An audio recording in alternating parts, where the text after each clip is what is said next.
on Earth is becoming a big bargaining chip as activists and nations around the world take issue with China's treatment of Tibet.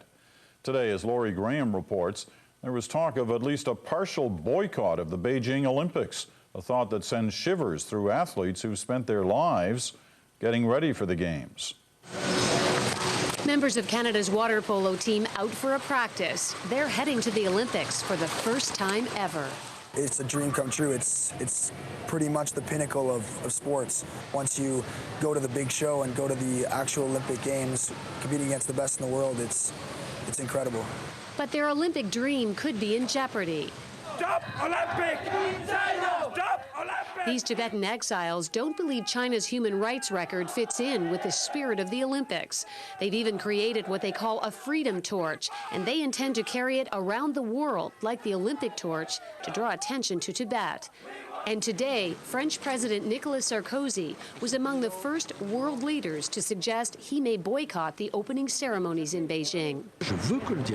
I want dialogue to begin, he says, and I will gauge my response on the response that the Chinese authorities give. I want the situation to improve, he says.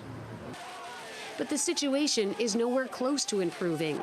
Outside this Chinese embassy today, more violent clashes as police tried to control the crowd. As Tibetan monks marched in silence, their message spoke volumes. Some chanted, others carried signs urging an end to the escalating violence in Tibet and neighboring provinces. Here in Canada, Tibetan Canadians are starting to think peace might not come soon enough. A week ago, the Canada-Tibet Committee was opposed to a boycott. Today, it would be foolhardy for us to rule out anything at this stage until such time as we see events develop and unfold. Other activists will be meeting with the Canadian Olympic Committee tomorrow. Our position right now is we are leaving the option open for a full athlete boycott of the Beijing Games. Back at the pool, the thought of a boycott is devastating to these athletes. If we don't go, Ashley, it's probably going to have a little hit on our team because we're just starting to get sponsors and there's a lot more attention than we've ever had before. For now, they say they'll concentrate on practice and try not to think about politics. Lori Graham, CBC News, Toronto.